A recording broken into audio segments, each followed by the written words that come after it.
Shalom, selamat pagi Bapak Ibu Saudara. Mengucap syukur sekali pada pagi hari ini kita boleh bersama-sama bersekutu, beribadah bersama. Meskipun kita masih terpisah oleh jarak dan waktu, tapi kita percaya hadirat Tuhan hadir di tempat masing-masing kita berada. Kita mau siapkan hati kita untuk datang menyembah Tuhan.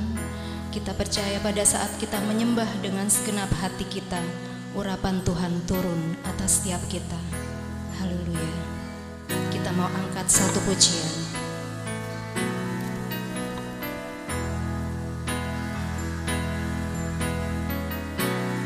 Pujilah aku Tuhan, cobalah aku Tuhan, selidiki batinku dan hatiku, mataku tertuju padamu. Aku cinta padamu Tuhan, aku rindu hadirat-Mu Tuhan. Aku ingin selalu dekat padamu, menikmati kehadiran-Mu. Ku nyanyi Hosana bagi Raja-Mu yang duduk di tahta. Aku muliakan dan ku agungkan, Kau layak disembah. Ku nyanyi Hosana bagi Rajaku yang duduk di tahta. Aku muliakan dan ku agungkan, Kau layak disembah. Kita pujikan kembali. Aku Tuhan, cobalah aku Tuhan, selidiki batinku dan hatiku, mataku tertuju padamu. Aku cinta padamu Tuhan, aku rindu hadirat-Mu Tuhan. Aku ingin selalu dekat padamu,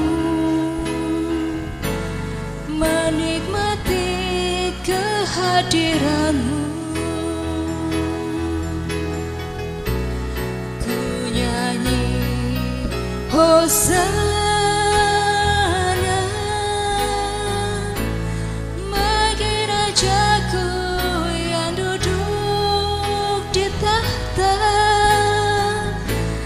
Aku muliakan dan ku agungkan, Kau layak disembah.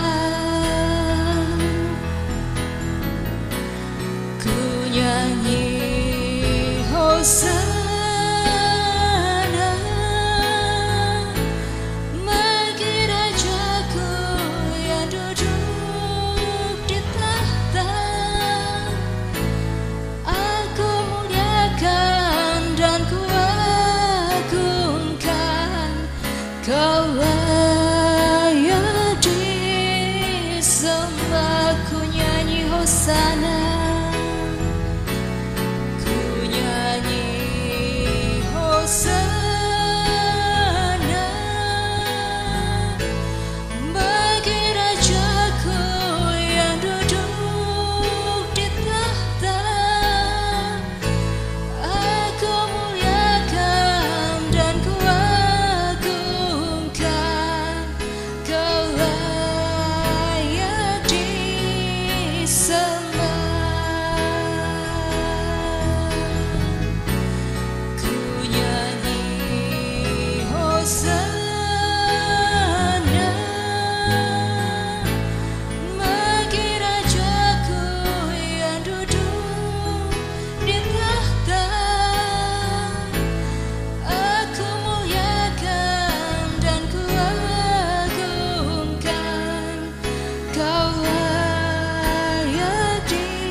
kasih Yesus, terima kasih Tuhan.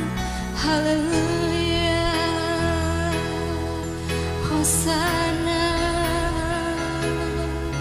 bagi kemuliaan-Mu. Terima kasih Tuhan. Haleluya.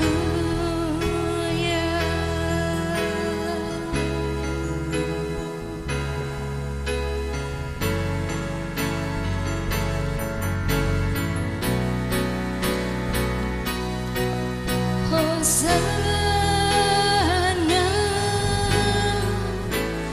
bagi Rajaku yang duduk di tahta.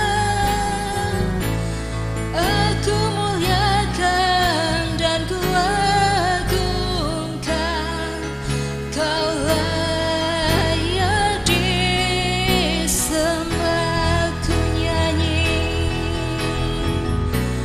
Ku nyanyi Hosana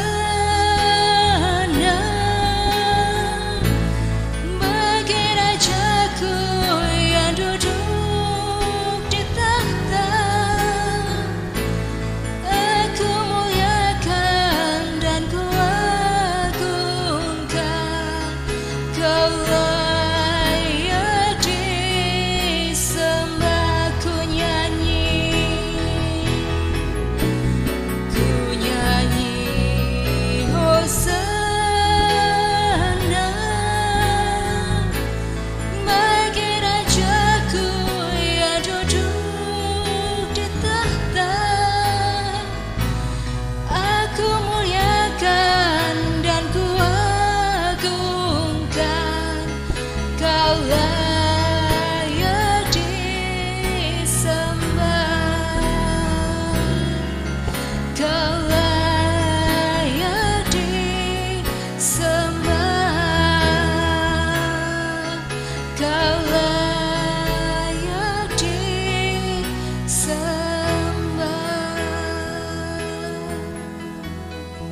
Terima kasih Tuhan, terima kasih Bapa.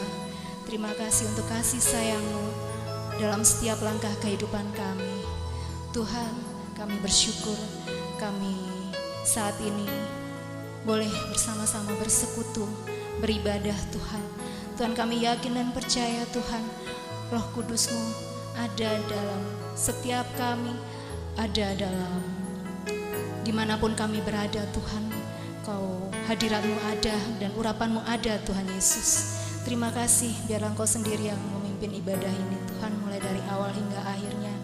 Berkati para pelayan-Mu, berkati pemberita firman Tuhan, dan kiranya lewat ibadah ini Tuhan kami boleh semakin bertumbuh dalam iman kami. Terima kasih Bapa, dalam nama Tuhan Yesus kami berdoa dan mengucap syukur. Amin. Haleluya. Mazmur 106 ayat 48. Terpujilah Tuhan Allah Israel dari selama-lamanya sampai selama-lamanya, dan biarlah seluruh umat menyatakan amin. Haleluya. Kita mau tinggikan namanya, kita angkat pujian langit dan bumi.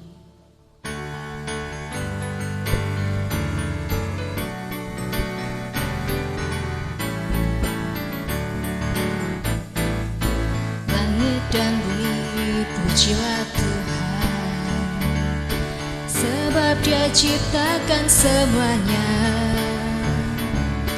Keagungannya mengatasi langit bumi, sembah sujud di hadapannya. Langit dan bumi pujilah Tuhan, sebab Dia ciptakan semuanya. Keagungannya mengatasi langit bumi, sembah sujud di hadapannya. Ku puji, ku sembah, ku puji, ku sembah Yesus Kristus Sang Penebusku. Ku puji, ku sembah, ku puji, ku sembah Yesus Tuhan dan Rajaku. Langit dan bumi Pujilah Tuhan, sebab Dia ciptakan semuanya. Keagungannya mengatasi langit bumi, sembah sujud di hadapannya. Langit bumi, pujilah Tuhan, sebab Dia ciptakan semuanya. Keagungannya mengatasi langit bumi, sembah sujud di hadapannya. Ku puji, ku sembah, ku puji, ku sembah Yesus Kristus Sang Penebusku. Ku puji, ku sembah, ku puji, ku sembah Yesus Tuhan dan Rajaku. Haleluya, haleluya, amin. Haleluya, amin. Haleluya, amin. Haleluya, amin. Haleluya.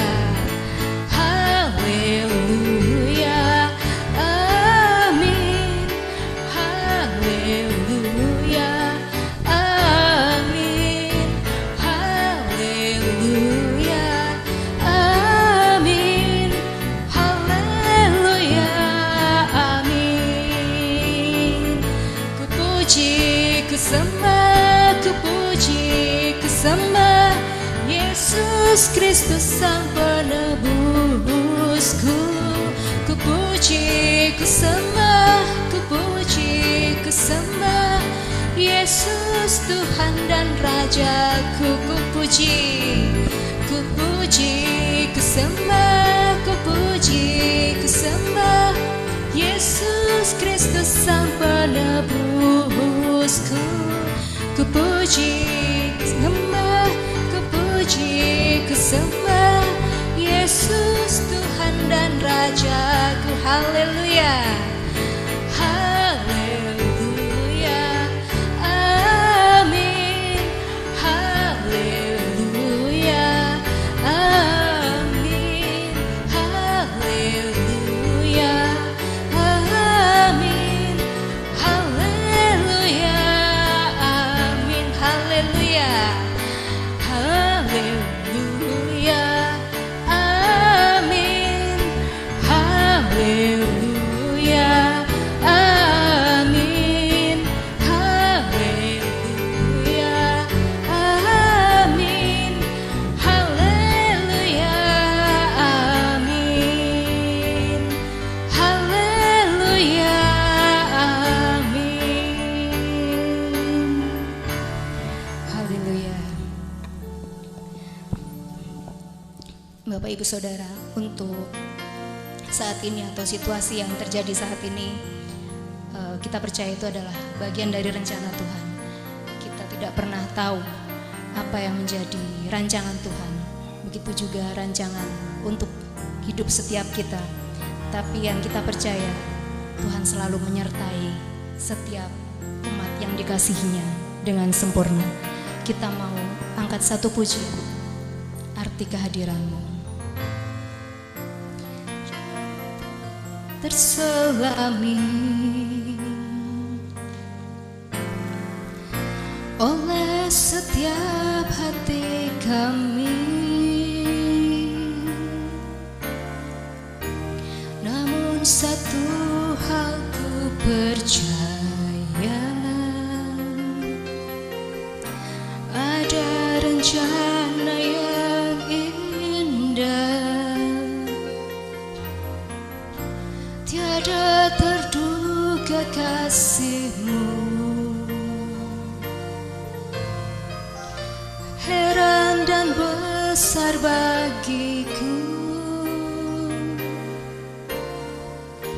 arti kehadiran-Mu selalu nyata di dalam hidupku. Penyertaan-Mu sempurna, rancanganmu penuh damai, aman dan sejahtera. Walau di tengah badai, ingin ku selalu bersama, rasakan keindahan arti kehadiranmu Tuhan.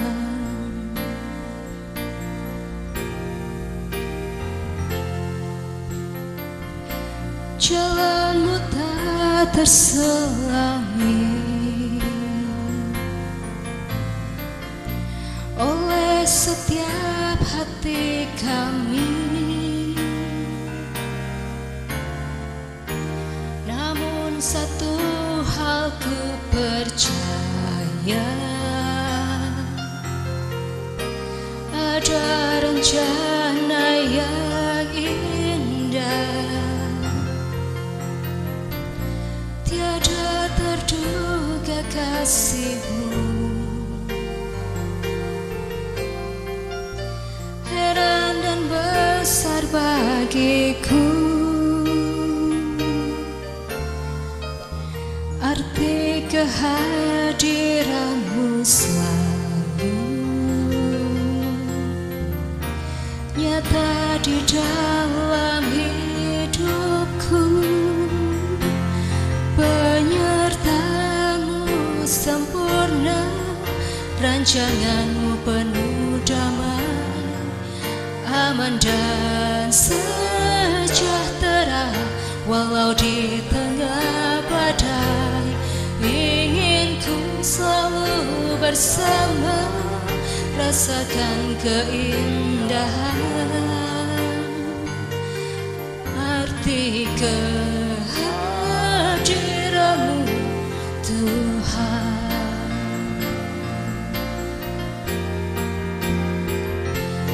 Penyertaanmu sempurna, rancanganmu penuh damai, aman dan sejahtera.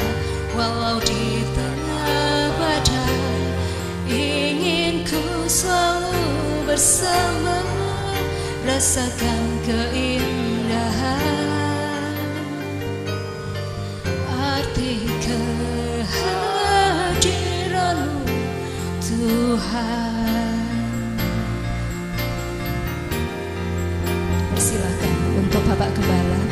Penyertaanmu sempurna, rancanganmu penuh damai, aman dan sejahtera. Walau di tengah badai, ingin ku selalu bersama, rasakan keindahan arti kehadiranmu Tuhan, arti kehadiranmu Tuhan.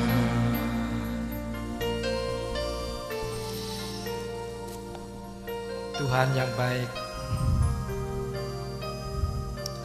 kami boleh datang bersama-sama untuk mengadakan ibadah kami di pagi yang indah ini, walaupun di dalam satu keterbatasan bagi kami. Tapi kasih karunia-Mu memberikan gairah dan semangat bagi kami untuk bersama-sama beribadah, datang di hadirat Tuhan.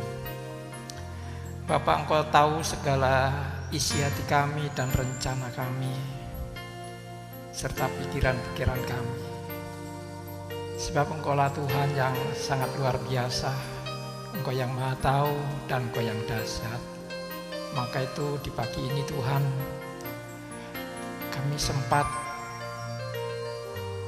merenungkan dan memikirkan kedahsyatan Tuhan atas kami semuanya ini, atas dunia ini Tuhan. Dan itulah Tuhan, Engkau telah menjelekkan kami, memaparkan kepada kami satu perbuatan-Mu yang ajaib bagi kami semua yang percaya ini. Terima kasih Bapa, beri kami pengertian dan tuntunlah kami selalu di dalam rencana yang benar.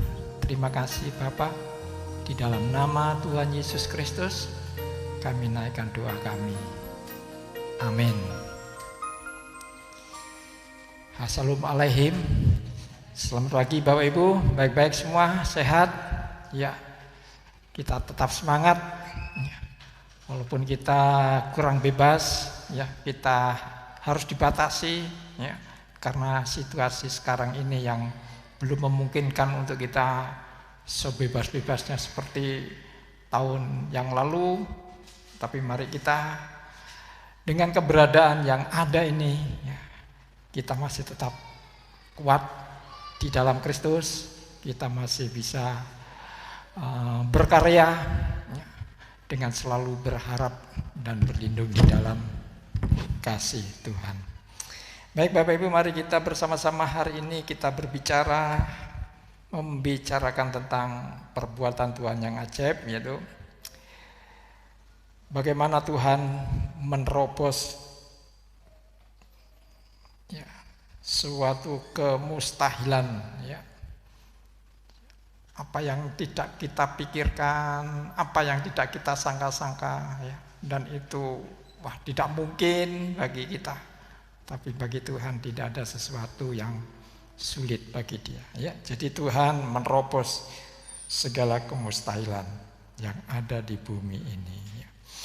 Mari kita baca lebih dulu satu kitab, yaitu 2 Raja-Raja. Anda buka 2 Raja-Raja pasal 7. Saya akan membacakan ayat 1 dan 2, ya, ayat 1 dan 2. Saya bacakan kitab 2 Raja-Raja pasal 7 ayat 1 dan 2. Ya. Dari Alkitab saya demikian. Lalu Elisa berkata, "Dengarlah firman Yahweh. Beginilah Yahweh berfirman. Besok kira-kira waktu seperti ini, 1 sukat tepung yang terbaik akan terjual senilai 1 sikal, dan 2 sukat jelai akan berharga 1 sikal di gerbang Samaria.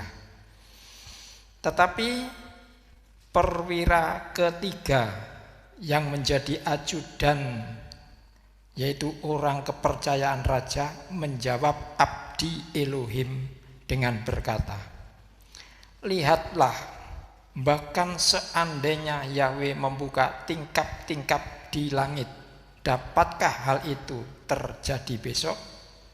Elisa menjawab, lihatlah, engkau akan menyaksikannya dengan matamu sendiri, tetapi engkau tidak akan makan daripadanya. Amin. Ya, ini Bapak Ibu satu cerita, satu yang diceritakan di dalam Alkitab, dalam 2 Raja-Raja ini, yaitu saat-saat kota Samaria, ibu kota kerajaan Israel, dikepung oleh orang-orang Aram, ya. Saking karena lamanya dikepung, terjadilah satu kelaparan gitu, ya. Di Samaria kotanya dan sekitarnya itu terjadi satu kelaparan. Nah, karena tidak ada rotinya lagi yang dimakan karena habis, ya. Karena orang-orang di kota Samaria tidak bisa keluar kemana-mana, tidak bisa belanja ke negara yang lain atau ke daerah-daerah lain, ya. Jadi apa yang ada di kota atau di dalam kota itu habis dimakan, baik oleh manusianya maupun oleh binatang-binatang peliharaannya. Jadi mengalami kelaparan hebat. Nah, orang-orang ini ya, apa yang harus dikerjakan. Ya. Tetapi di tengah-tengah badai kelaparan itu, seorang nabi Tuhan yang bernama tadi Elisa ya, menyampaikan firman, menyampaikan pesan Tuhan ya. Elisa berkata, dengarlah firman Yahweh, dengarlah firman Tuhan, beginilah Yahweh berfirman. Jadi begitu ya. Besok kira-kira seperti ini, jam segini ya. Gandum yang terbaik ya. Yang tadinya berapa sekarang beras sekarang? Gandum yang terbaik misalkan 1 kilo 12.000 ya. Tapi besok kira-kira segini ya. Gandum yang terbaik itu berharga cuma 200. Wah, ya. Dari 12.000 menjadi 200. Wah, lebih murah ya. Lalu beras gandum atau gandum yang kedua yang kurang baik ya, misalkan dari harga 9.000 jadi cuma berapa? 100. Murah sekali. Nah, itulah ya, yang dikatakan oleh nabi Tuhan itu ya. Mana bisa ya hal ini bisa terjadi. Tapi Elisa sekedar menyampaikan firman Tuhan, menyampaikan pesan Tuhan untuk orang-orang yang hidup di Samaria, di kota Samaria ini yang dikepung oleh Aram, orang-orang Aram ini. Dan Elisa mengatakan seperti itu. Ya. Lalu ajudan raja, wah, tidak mungkin Pak Elisa, tidak mungkin. Walaupun cendela-cendela, pintu-pintu di langit itu dibuka, tidak mungkin bisa terjadi. Tuhan bisa mengadakan hal ini bisa terjadi, tidak mungkin. Ya. Tapi Elisa dengan tenang menjawab, ya. Lihat saja besok, matamu sendiri akan menyaksikan, tapi kamu tidak ikut makan, tidak bisa menikmati apa yang terjadi besok itu. Nah, itulah. Itu percakapan Nabi Elisa ya, dan sekelompok atau pemimpin-pemimpin orang yang di Samaria itu. Nah ini, jadi satu hal yang mustahil juga bagi kita kalau kita pikirkan. Ya, sekarang harganya 12.000, mana mungkin besok jadi 200. Sekarang 9.000, mana mungkin besok jadi 100. Siapa yang mengerjakan, siapa yang mau mengirimkan beras sekian banyaknya itu ya, sehingga berkelimpahan lalu harga bisa turun ya. Kalau ada donatur siapa? Wong kita ini dikepung, sekeliling kota ini telah dipenuhi oleh orang-orang Aram yang ingin menghancurkan kota ini dan menawan kita semua gitu. Mana mungkin hal itu terjadi? Kalau kita pikir sebagai manusia, ya nggak mungkin lah. Tapi ini adalah jaminan ya. Apa yang dijamin? Firman Tuhan. Bagaimana Tuhan berfirman ya. Dan Tuhan pasti akan melaksanakan firman-Nya. Dan firman itu pasti jadi. Tidak ada firman itu tidak jadi. Semua akan digenapi. Dan inilah yang perlu kita pikirkan, perlu kita renungkan ya. Bagaimana kita bisa mengerti firman ya, dalam roh kita ini. Apakah kalau kita membaca Alkitab itu membaca firman? Ya benar. Tapi bagaimana kita bisa mengerti itu? Firman yang logos, yang secara logika itu bisa menjadi satu kehidupan bagi kita ini. Itulah pentingnya firman Tuhan. Bagi Tuhan tidak ada sesuatu yang sulit untuk dilakukan. Ya. Tuhan tidak pernah, ini tidak mungkin saya lakukan. Tuhan tidak pernah berkata gitu. Tapi apa yang dikatakan Tuhan, pasti itu terjadi. Walaupun Samaria dikepung, terjadi kelaparan, ya, tapi Tuhan bisa mengadakan sesuatu yang tidak bisa kita pikirkan, yang tidak bisa kita sangka-sangka. Bagaimana caranya? Begini, ya, kita lanjutkan ayat ketiga.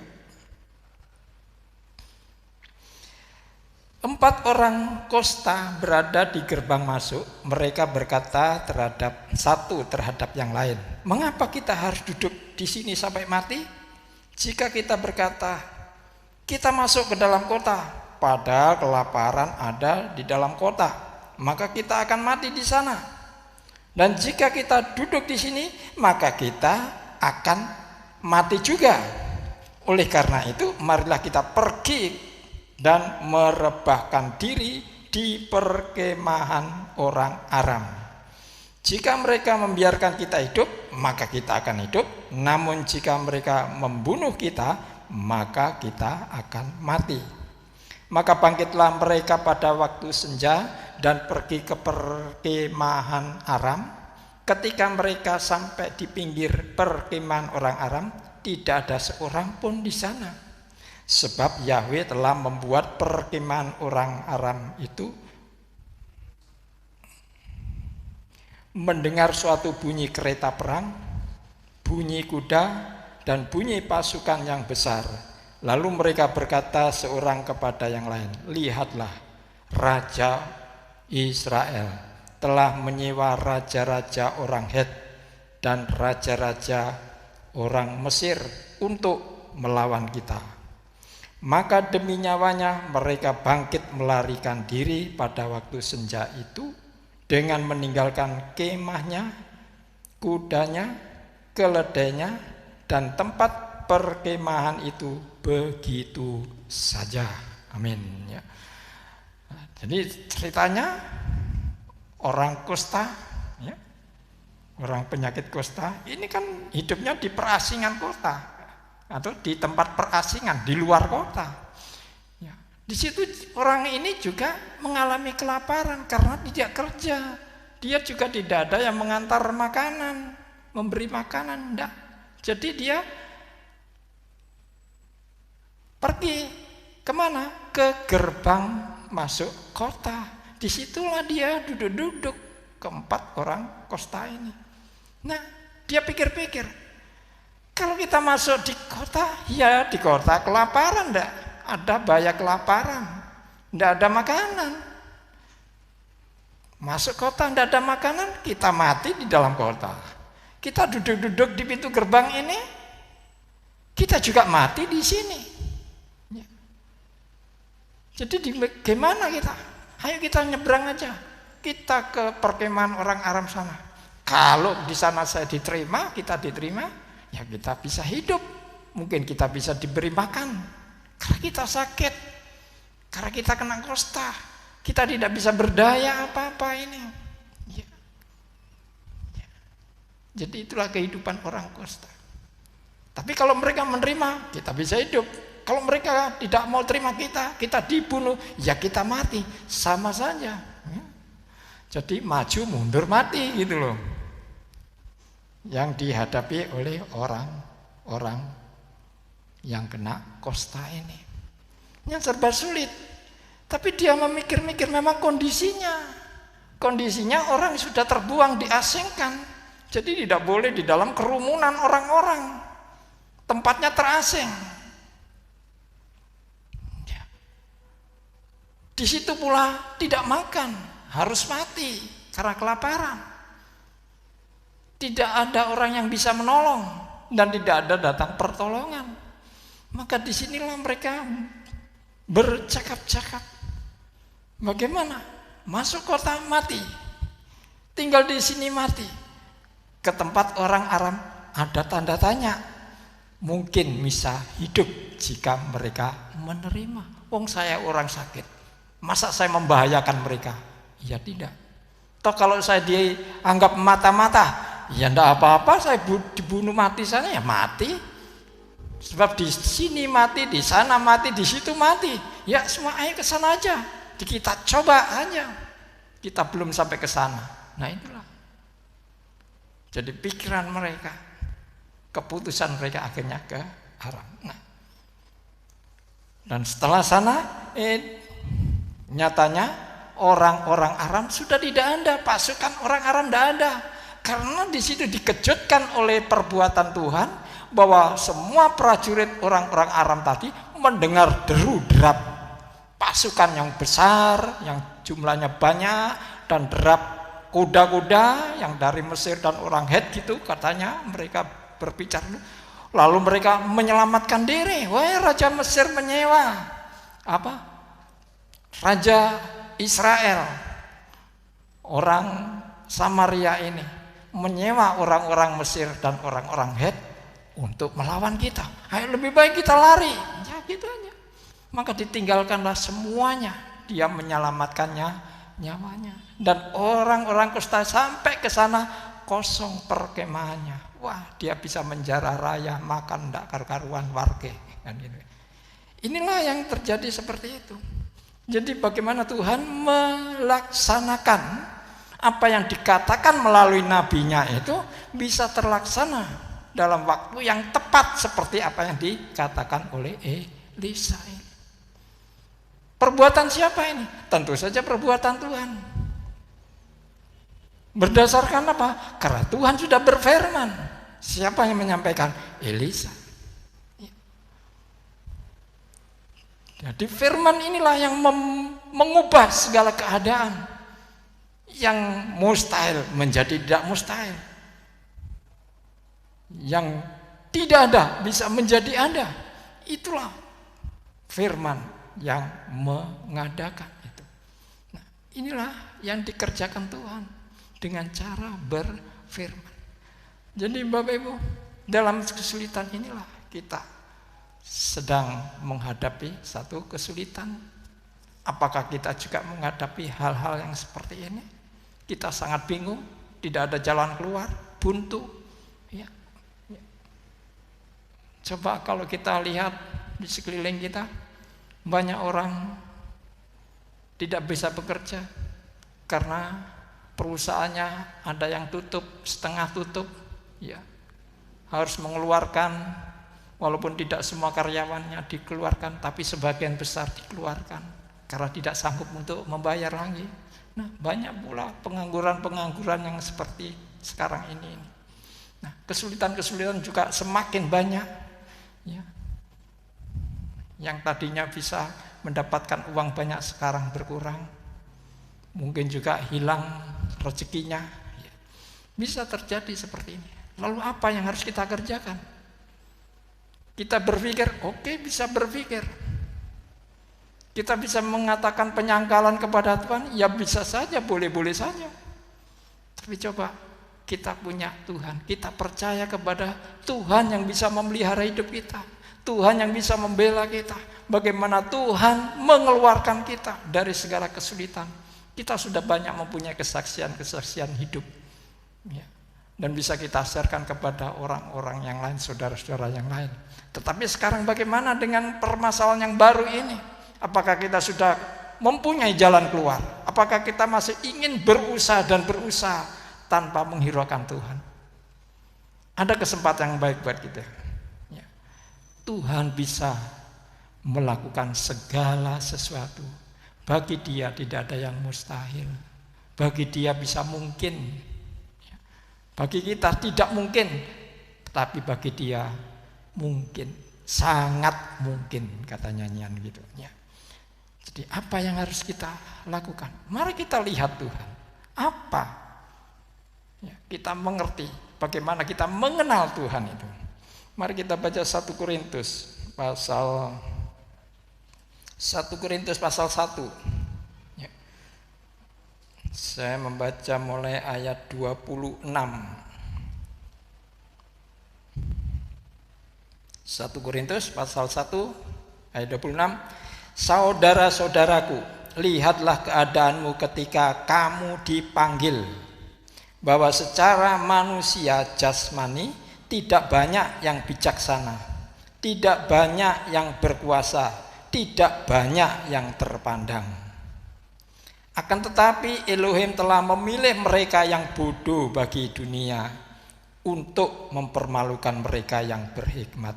Dan Elohim telah memilih mereka yang lemah bagi dunia untuk mempermalukan mereka yang kuat. Dan Elohim telah memilih mereka yang tidak berarti bagi dunia dan mereka yang dihina serta mereka yang dianggap tidak ada, agar Dia, Tuhan maksudnya, dapat meniadakan apa yang dianggap berharga, supaya tidak seorang pun dapat bermegah di hadapannya. Amin.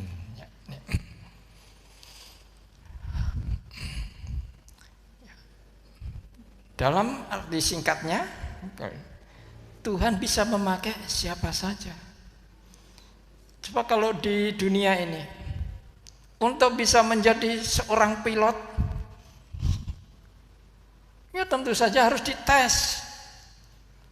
Yang pandai, yang sehat, yang tinggi perawaannya, ya, tanpa cacat tubuhnya. Yang mendapatkan beasiswa siapa? Oh tentu saja orang yang pandai, anak yang pandai, yang IQ-nya luar biasa, dia pasti mendapat beasiswa untuk disekolahkan lebih tinggi lagi. Siapa yang akan diangkat jadi direktur? Tentu saja orang yang bisa memimpin satu perusahaan, berdedikasi yang baik, integritasnya tinggi dan lain sebagainya. Siapa yang bisa menjuarai suatu olahraga? Tentu saja orang yang terampil. Dia terlatih di dalam satu cabang olahraga. Dan dia terus berlatih setiap hari dengan sungguh-sungguh. Maka pada pertandingan dia akan pasti menang. Jadi dunia itu begitu.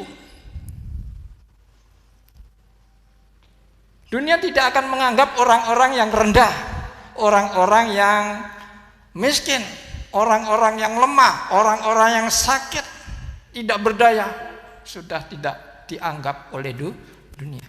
Tapi oleh Tuhan, mereka itu yang akan bisa dipilih Tuhan dan dijadikan pemenang-pemenang untuk menghadapi dunia. Yang lemah bisa mengalahkan yang kuat, yang bodoh bisa mengalahkan yang berhikmat, yang tidak berarti bisa menjadi lawan yang berarti. Itu Korintus kira-kira kalau dijabarkan secara bebas seperti itu. Inilah Tuhan, perbuatan-perbuatan Tuhan. Tuhan bisa memakai siapa saja. Orang bodoh bisa dipakai, orang yang tidak berarti bisa dipakai, orang kusta ini pun dipakai oleh Tuhan untuk menghadapi kelaparan itu. Dan orang Samaria ini keluar semua dan mereka makan minum sepuasnya dan menjarah kekayaan yang dibawa oleh orang-orang Aram tadi. Samaria dengan mendadak bisa berpesta pora, kelaparan sudah tidak diingat lagi, orang miskin sudah tidak diingat lagi, sebab semua bisa mendapatkan jaran atau rampasan perang itu. Nah, ini orang Korintus menggambarkan Tuhan kita bisa memakai yang tidak berarti bisa berarti. Inilah Tuhan yang kita percayai. Mengapa kita tidak percaya kepada Dia? Perbuatan-perbuatan yang besar ini yang bisa mengalahkan dunia ini tanpa mengalami kesulitan sedikit pun. Tuhan kita begitu hebat. Anda sekalian, ya, saudara-saudara yang dikasihi Tuhan, apakah Anda lemah? Apakah Anda sakit-sakitan? Apakah Anda tidak punya iman, katakanlah? Atau kehabisan? Tuhan bisa memakai, Tuhan bisa memulihkan, Tuhan bisa memakai Anda seperti apa yang Dia inginkan untuk mempermalukan dunia ini. Itulah Tuhan kita yang dahsyat. Jangan kecil hati. Kalau kita tidak sukses dalam hal ini, jangan kecil hati. Masih ada kesempatan lagi. Tuhan masih membuka kesempatan. Mungkin Tuhan belum campur tangan barangkali. Mungkin tidak cocok. Mungkin di situ ada bahaya yang besar barangkali. Yang kita tidak tahu. Tapi biasanya kita sudah kecewa lebih dahulu. Sudah marah kepada Tuhan. Tapi mari kita kembali. Lihat Tuhan kita. Tuhan yang luar biasa ini, yang bisa menjadikan sesuatu yang tadinya tidak ada. Dialah pencipta itu. Kita percaya kepada Dia itu. Yang kedua, mari kita baca di dalam Roma 11. Roma 11 ayat 33.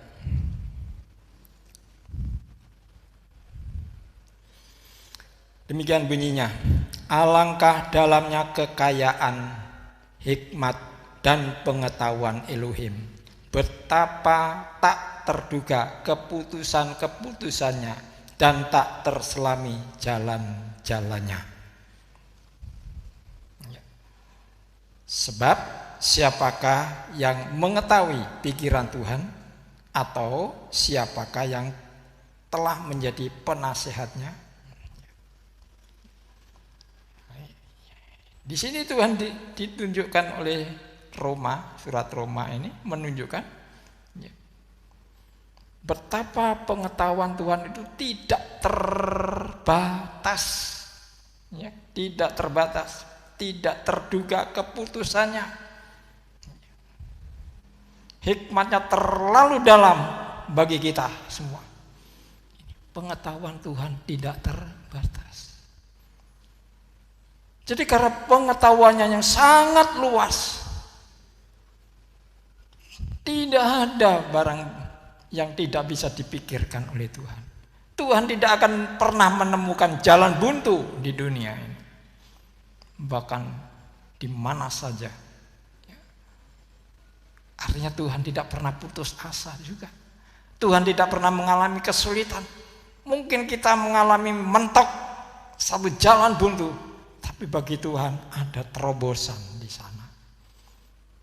Pengetahuannya tidak terbatas. Tuhan kita yang kita percayai, Tuhan yang menyelamatkan kita, di mana kita telah mengabdikan diri kita kepadanya.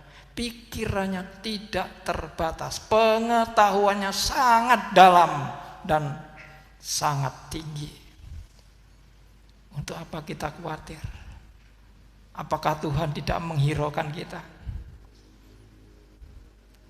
Apakah Tuhan tidak memikirkan kita? Apakah Tuhan tidak mempunyai belas kasih tatkala kita tidak makan sehari mungkin? Atau Tuhan tidak berbelas kasihan tatkala kita kehilangan pekerjaan? Semuanya bisa kita ajukan kepada Tuhan. Kita mohonkan kepada Tuhan. Apa yang menjadi kesulitan? Karena pengetahuannya.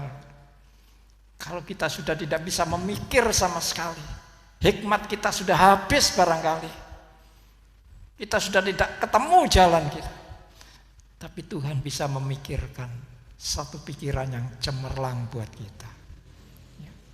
Di sini kekayaannya, pengetahuannya, betapa tak terduga keputusannya. Apalagi siapakah bisa mengetahui pikiran Tuhan? Kita tidak bisa memperkirakan sampai sebatas mana kepandaian Tuhan. Tidak. Di sini tidak terbatas. Begitulah Tuhan kita. Ayo kita tetap berguru kepada Dia. Kita tetap belajar kepada Dia yang tidak terbatas itu. Apa yang menjadi kesulitan kita? Mungkin kita tidak bisa berpikir lagi. Habis pikiran kita. Kita sudah mumet, pusing dan lain sebagainya. Ayo kita datang kepada Tuhan yang punya pikiran yang tidak terbatas itu. Ketiga, yang terakhir, kita baca di dalam Mazmur 139. Mazmur 139 ayat 6.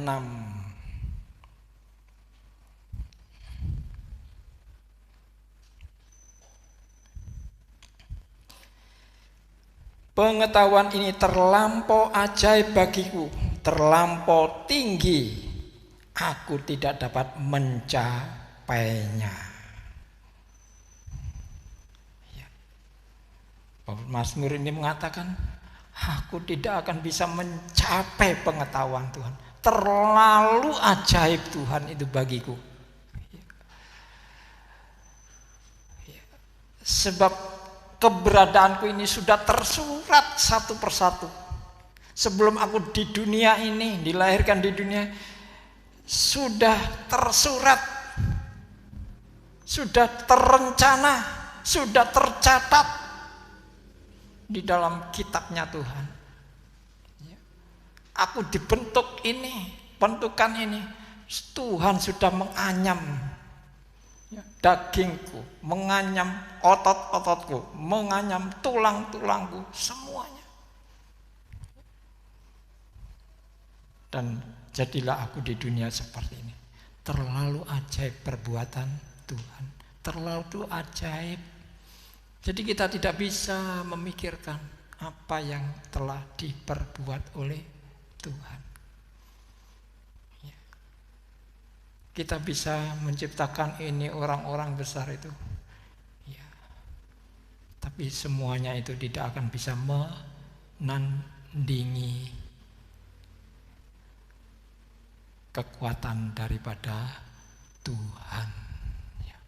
Begitu ajaib. Mazmur mengatakan terlalu ajaib buat kau. Artinya Tuhan, pengetahuan Tuhan terlalu ajaib. Tidak terbatas, tidak terduga. Ya. Manusia hanya cukup berkata itu. Ya. Merasa keheranan tatkala kita menghadapi Tuhan kita. Ya. Dasar memang Dia Tuhan. Bagaimanapun kita tolak, Dia tetap Tuhan yang seperti itu. Ya. Bagaimana Tuhan yang telah dihujat oleh banyak orang, Tuhan tetap seperti itu, tidak berubah. Bagaimana Tuhan direndahkan, dihina dan lain sebagainya, tapi Tuhan tetap seperti itu. Tidak ada yang berubah bagi dirinya. Ya. Karena Tuhan itu tetap tidak pernah berubah. Sekarang, dulu, dan selama-lamanya. Ya. Jadi Bapak Ibu, inilah tuh keberadaan Tuhan kita. Bagaimana lalu dengan keberadaan inilah Tuhan bisa menolong Samaria dalam sekejap saja. Apa yang difirmankan terjadi dengan sekejap. Tapi orang ajudan raja tadi tidak bisa menikmati. Karena apa? Karena mati di pintu gerbang. Karena dia disuruh menjaga gerbang, menjaga kota, dia diterombol orang-orang yang keluar dari kota itu, dia roboh di situ, diinjak-injak. Seperti kita pernah baca berita-berita, ya, bagaimana orang mati terinjak-injak oleh orang banyak itu. Ya. Memang tidak disengaja untuk diinjak, karena dia terdesak dan tidak bisa menahan dirinya, dia roboh, maka dia diinjak. Karena apa? Karena yang di sini didorong dari belakang. Di sini terus maju terus, tidak bisa kita. Ada orang jatuh, ada orang tidak bisa, sudah, karena didorong dari ribuan atau ratusan orang dari belakang. Bagaimana kita bisa? Kalau kita menahan diri, kita jatuh, kita juga akan terlindas. Nah itulah keadaan. Jadi Samaria bisa ditolong oleh Tuhan, karena Tuhan berbelas kasihan kepada miliknya.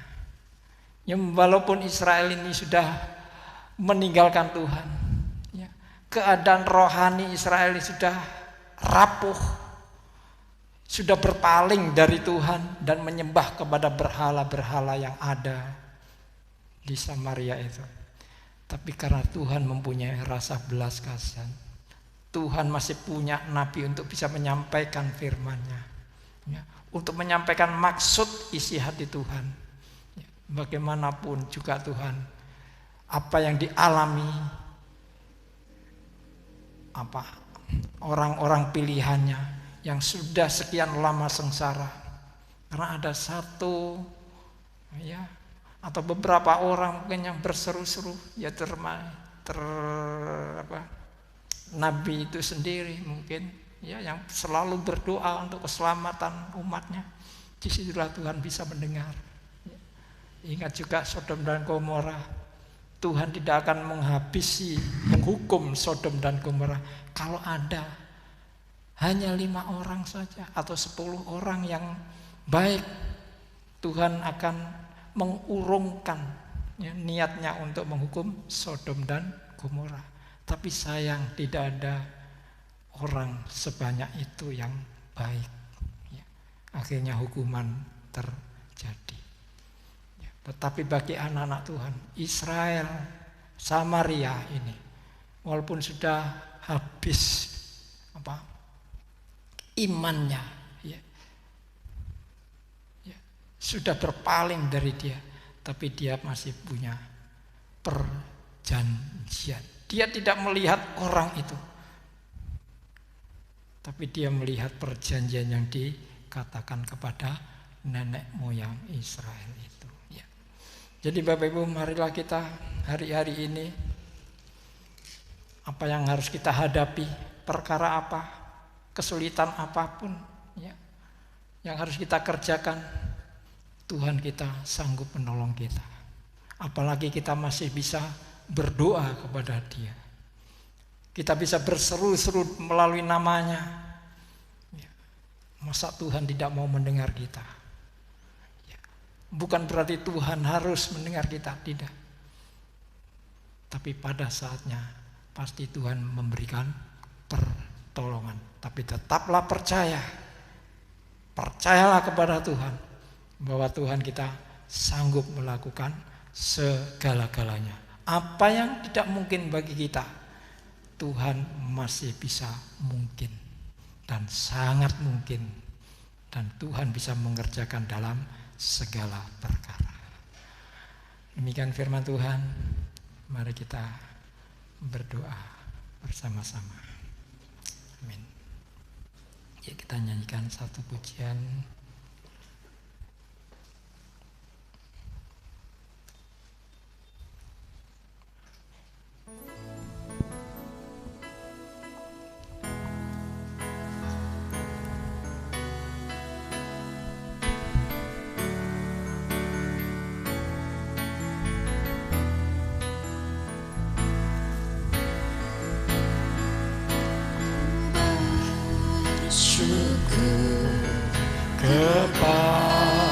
Kepadamu sumber pengharapanku, penolongku, ya Allahku, tiada yang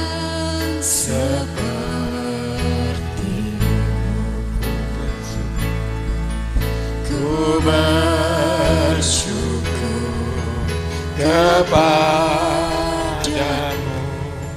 sumber pengharapanku, penolongku, ya Allahku, tiada yang seperti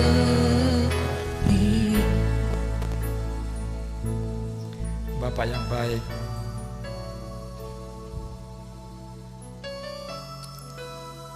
Hari-hari ini kami banyak mengalami kesulitan. Banyak gereja juga mengalami kesulitan. Dan kami tidak tahu bagaimana cara melepaskan diri dari kesulitan itu. Karena semua orang hampir sama, mempunyai masalah yang sama. Namun kami percaya kepadamu ya Bapa, bahwa Engkaulah Tuhan yang dahsyat, Tuhan yang sanggup menerobos segala halangan, menerobos segala kemungkinan dan kemustahilan tidak ada pada Tuhan. Saya percaya Engkau mempunyai pengetahuan yang sangat luas dan tidak terbatas. Dan perbuatan-perbuatan-Mu terlalu ajaib buat kami, dan kami tidak akan bisa mengikutinya, Tuhan. Maka itu kami menyerahkan semua persoalan kami. Engkau tahu juga isi hati kami masing-masing. Apa yang sedang kita hadapi hari-hari ini, Tuhan. Ya, semuanya itu kami paparkan kepadamu, Bapa. Engkau sudah mengetahui sebelum kami menyatakannya kepadamu. Itulah kehebatanmu, Bapa. Dan itulah kami percaya kepada Tuhan yang hebat. Sebab telah nyata perbuatan-perbuatan Tuhan itu bagi kami masing-masing telah terbukti. Dan kali ini Tuhan, Engkau akan membuktikan lagi, bukan? Sebab kami berharap padamu, bukan kepada dunia lagi. Dunia hanya ingin keindahan-keindahan, tapi yang terabaikan itulah Tuhan yang Engkau pedulikan. Sebab Injil itu Kau beritakan kepada orang-orang kecil, orang-orang yang sengsara, orang-orang yang di dalam kegelapan, supaya di dalam kegelapan itu bisa melihat terang. Dan terang yang ajaib itu adalah Engkau, ya Bapa. Itulah harapan kami. Maka itulah Tuhan, kami datang bersama-sama dan menghaturkan segala persoalan kami dalam tangan-Mu. Dan kami hanya menanti perbuatan-Mu yang ajaib itu. Terima kasih Bapa, Engkau sudah memberkati kami, Engkau sudah menguatkan kami, Engkau sudah membuat kami bangkit dan bangun lagi. Dan Tuhan, kami juga berdoa Bapa untuk gereja Tuhan yang saat-saat sekarang ini sedang lemah. Tuhan kuatkan mereka yang semangat, tambahi semangat mereka. Sebab hari-hari ini Tuhan, hari-hari penuaian. Dan tolonglah bagi kami Tuhan, bukakan kami pintu untuk kami bisa menuai Tuhan. Pakailah kami Tuhan, sebagaimana Engkau memakai orang-orang Kosta ini menjadi berkat buat orang sekota Samaria. Kami yang tidak berarti ini Tuhan, tatkala Engkau memakai kami, maka kami akan bisa menjadi berkat banyak orang. Tuhan, Engkau mau, dan kami mau juga Tuhan. Terima kasih Bapa, terima kasih. Berkati lingkungan kami masing-masing daripada wabah pandemi yang sekarang ini masih terus semarak, belum reda Tuhan. Dan tolonglah Bapa, kami yang selalu berharap padamu, lindungi kami Tuhan, sebab Engkaulah tempat perlindungan kami yang aman. Bapa, terima kasih, kami bersyukur sebab kami punya Tuhan yang selalu mempedulikan hidup kami.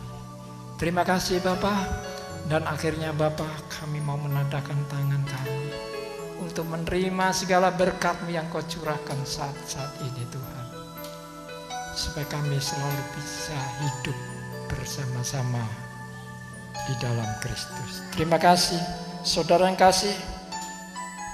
Tuhan memberkati dan melindungi saudara. Tuhan menyinari saudara dengan wajah-Nya dan memberi saudara kasih karunia. Tuhan menghadapkan wajah-Nya kepada saudara dan memberi saudara damai sejahtera. Terimalah berkat yang tercurah ini. Dan hiduplah selalu di dalam kasih karunia Tuhan Yesus Kristus dan persekutuan Roh Kudus yang menyertai untuk selama-lamanya, di dalam nama Tuhan Yesus Kristus. Yang menerima berkat sama-sama mengatakan amin. Tuhan Yesus memberkati. Sampai jumpa.